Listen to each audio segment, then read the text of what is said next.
Welcome to UPMC Presbyterian. This video is an overview of the pharmacy department at UPMC Presbyterian.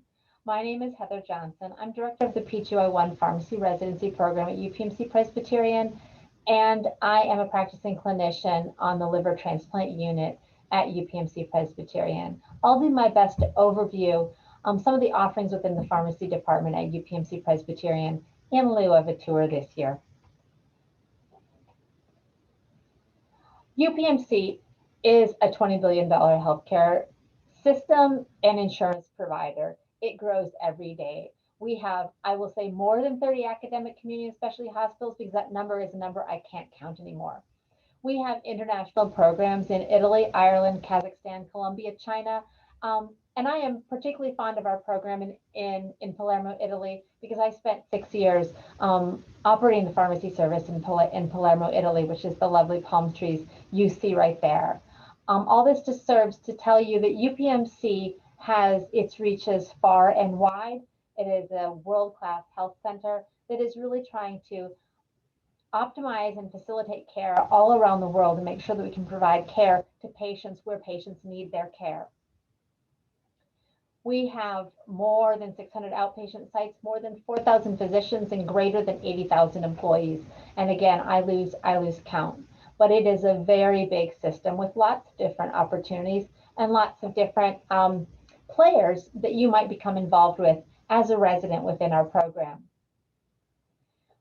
Our mission is to provide outstanding patient care, to shape tomorrow's healthcare system, and to innovate research and technology that will enhance the care that we provide and the care that you may receive as a patient in one of our hospitals. There are 4 major operating units within UPMC.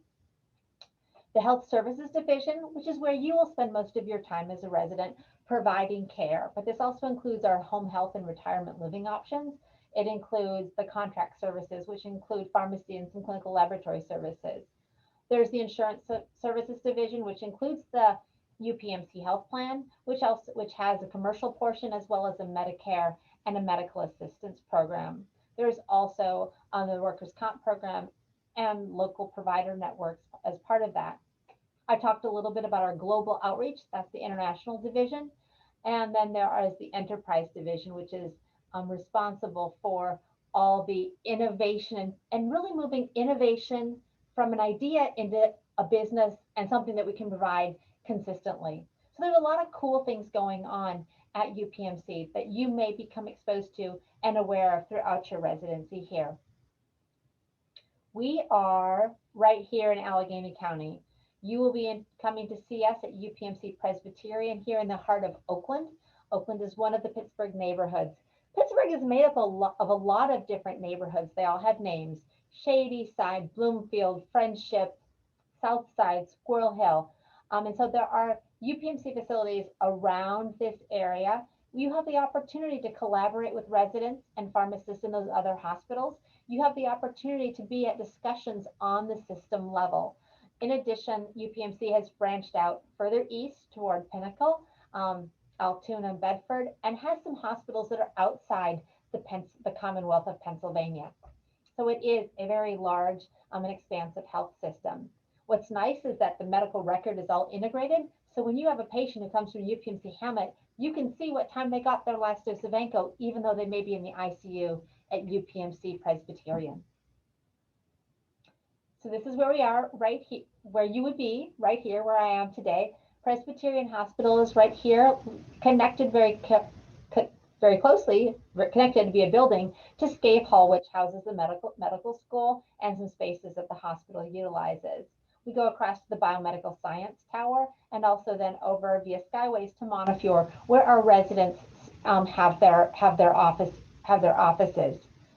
I spoke earlier of the connection with the School of Pharmacy. The School of Pharmacy is right across the street here at Salk Hall. And so when we are in person, there's a great opportunity to collaborate with the School of Pharmacy. Western Psychiatric Hospital is right over here in Thomas Detry Hall. Thomas Detry was a unique individual who had left me with some words of wisdom before he he passed. But this is the Oakland corridor. We have clinical services in the Kaufman building, in the Falk building. This is the old Children's. It's not there anymore. Children's is across town. But this gives you a sense of what we're looking at in the Oakland corridor. On the horizon, maybe while I'm still here, probably not when you get here, is this proposed new bed tower that will house cardiovascular and transplant patients. This would allow us to build a hospital from the ground up and create that infrastructure that houses all the technology that's really hard to put in a very old building. So we have big dreams, and we hope that we can start moving on them. UPMC Presbyterian has been here, like I said, for a long time. It was founded in 1893. It's composed predominantly right now of two buildings, Presbyterian and Montefiore, which used to be separate hospitals run by separate entities. It's also part of what you'll hear referred to as UPMC Presbyterian Shadyside. Shadyside is a mile down the road. That UPMC Presbyterian Shadyside also includes Western Psychiatric Hospital and the Ioneer Institute. Overall, we have greater than 1,600 beds in this entity, so we are a really large system. We have a nationally certified comprehensive stroke center. You may find this is a great place for your neurology or neuro rotations. We are a level 1 regional trauma center, and we are centers of excellence for infectious diseases and pulmonary artery hypertension. We used to be known as the Mecca of transplantation, which is one reason I am here, but we do have specialties in organ transplantation, cardiothoracic surgery, critical care medicine. We are one of the founding areas of cardiopulmonary resuscitation, and also a great center for neurosurgery. It is a great place, in my opinion, to be, either as a clinician or as a patient. Our average daily census is around 600. We have also a lot of outpatient services, including our outpatient units, our same-day surgery center, our ED, which is a very busy ED, and our infusion centers. Lately, the outpatient side has been a little bit more robust, as we've all been vaccinating like crazy. The pharmacy department tries to make things a little bit light. This is a space we spend a lot of our time, and so we try to have fun when we can. We are colleagues on the inside, but we also hope we can be collegial on the outside. And so when we're in a situation where we can be together, we do like to do things to put us together and bring a little bit of levity and joy to our world, in addition to the care we give for our patients. We have a unique model at UPMC Presbyterian. We're going to refer to it as a service line model. Our pharmacists are divided into teams that care for certain types of patients. So we have a medicine service line, a trauma service line, as well as abdominal and cardiothoracic service lines, a cardiology service line, a neuro service line, as well as a med-surg service line. We also have service lines that contain our infusion centers and our post-anesthesia care unit. A pharmacist in this service line, we will have a unit-based pharmacist, a faculty-based pharmacist, as well as centrally based service line pharmacists and technicians. Those technicians are sometimes based centrally, but many of those technicians are based in a deployed manner. All of this centers around the patient. And so you begin to develop relationships with the same pharmacists. You develop relationships with the same nurses who are taking care of those patients.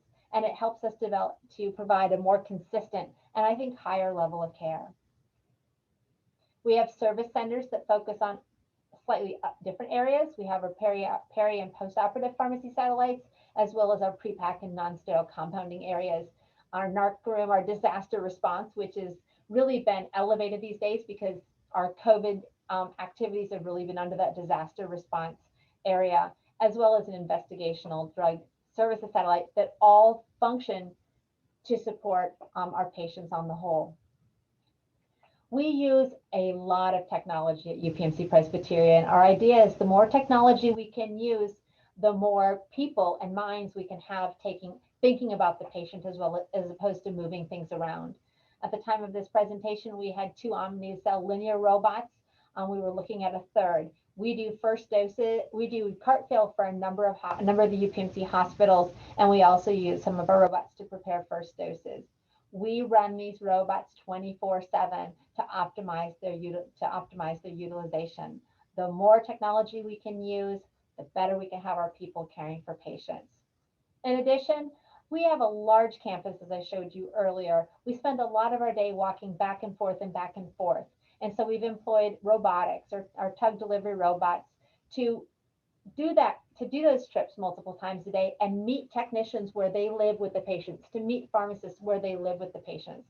So these robots that are programmed, deliver medications to a service line technician at a given point or depot, and then the technician takes the medications from there, as opposed to spending hours each day walking and acquiring steps.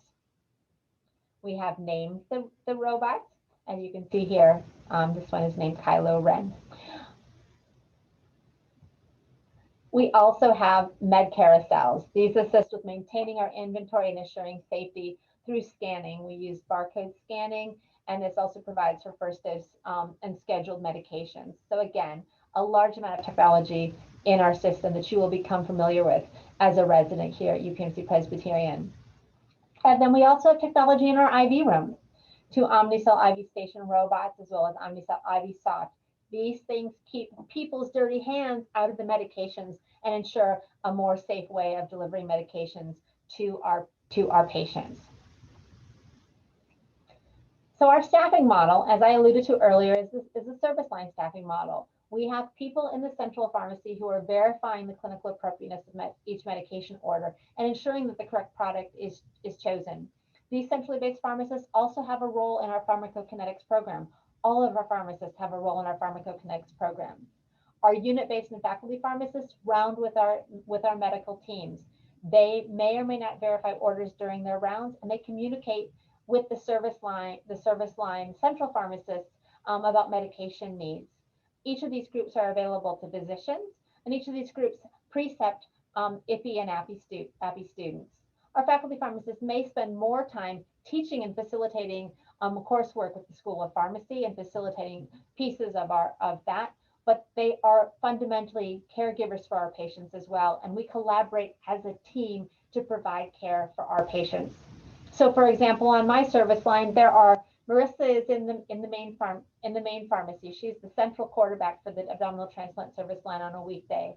On the unit-based side, I have colleagues Kat Cam and Kristen Shimko, who are taking care of patients in the ICU as well as in the transplant ward to care for those patients, while I am caring for another group of transplant patients on those same wards. We work together to provide care for the patient and also to provide educational experiences for our residents.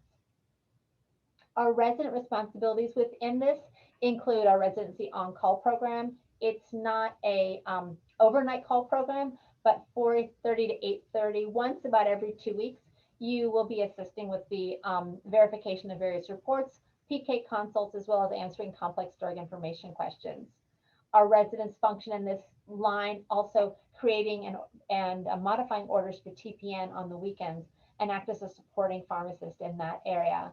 And we have a thymoglobulin dosing program that our residents really run on the weekends to create and optimize thymoglobulin dosing for our abdominal transplant service.